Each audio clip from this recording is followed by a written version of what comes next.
বন্ধুরা, নিশ্চয়ই বিকেল হলেই ছোট্ট সোনামণিরা বায়না ধরে ইভিনিং স্ন্যাক্সের জন্য। কিন্তু বাইরের খাবারগুলো তো মোটেই হেলদি নয়।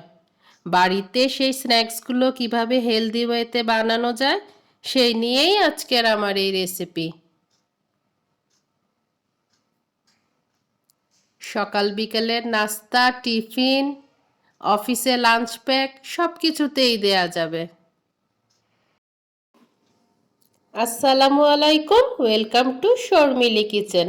আজ আমি আপনাদের সঙ্গে শেয়ার করতে যাচ্ছি ইয়াম্মি চিকেন বাইট বার্গার বা স্যান্ডউইচ রেসিপিটি করতে আমার কি কি উপকরণ লেগেছে এবং কিভাবে তৈরি করেছি চলুন তাহলে একসঙ্গে দেখে নেওয়া যাক।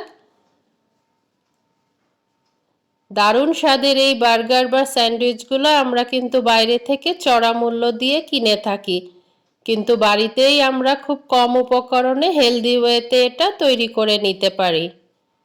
সেটাই আজকে আপনাদের সঙ্গে শেয়ার করব। নিয়েছি একটি খালি মিক্সিং বোল। এখানে আমি চিকেন ব্রেস্ট, লবণ, গোলমরিচ এবং সামান্য পরিমাণ আদা রসুন বাটা দিয়ে বয়েল করে নিয়েছি। হাতের সাহায্যে এটা চিকন চিকন করে কেটে নিয়েছি, অথবা ম্যাশ করেও নেওয়া যেতে পারে।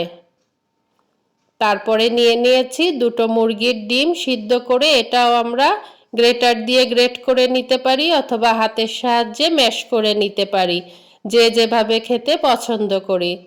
দিয়ে দিচ্ছি ফ্রেশ গোলমরিচের গুঁড়ো। এই যে গোলমরিচের গুঁড়ো অ্যাড করে দিলাম। ঝালটা যার যার পছন্দ অনুযায়ী দেব। দিয়ে দিচ্ছি টমেটো সস এবং মেয়োনিজ। সস এবং মেয়োনিজটা যার যার রুচি অনুযায়ী আমরা অ্যাড করব। সব উপকরণগুলো একসঙ্গে মিক্সড করে নেব। দিয়ে দেব পরিমাণ মতো লবণ। লবণ, ঝাল এবং মিষ্টিটা যার যার টেস্ট অনুযায়ী অ্যাড করব। মেয়োনিজ এবং সসের পরিমাণটা যে যেমন খেতে পছন্দ করি সেভাবেই দেব। কেউ একটু বেশি পছন্দ করি, কেউ কম পছন্দ করি। বাইরের রেস্টুরেন্টগুলোতে কিন্তু এই উপকরণ দিয়েই তৈরি করা হয়, কিন্তু সেটাই আজকে ঘরে আমরা তৈরি করে দেখাবো। ব্রেডগুলো খুব সুন্দরভাবে স্প্রেড করে দেব এই চিকেনগুলো দিয়ে। বার্গারের ভিতরেও এভাবে আমরা দিয়ে খেতে পারি। কেউ যদি শসা টমেটো খেতে পছন্দ করি সেক্ষেত্রে ভিতরেও দেয়া যেতে পারে অথবা আলাদাও পরিবেশন করা যেতে পারে। এই যেভাবে আমরা ব্রেডের উপরে মিক্সচারটা স্প্রেড করে নেব। আমি যে চিকেন এবং ডিম দিয়ে মিক্সচার তৈরি করেছি, হয়ে গেল আমার তৈরি ইয়াম্মি বার্গার রেসিপি।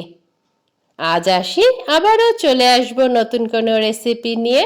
আপনারা সবাই ভালো থাকুন, সুস্থ থাকুন, আমার জন্য দোয়া করবেন। আল্লাহ হাফেজ। আসসালামু আলাইকুম।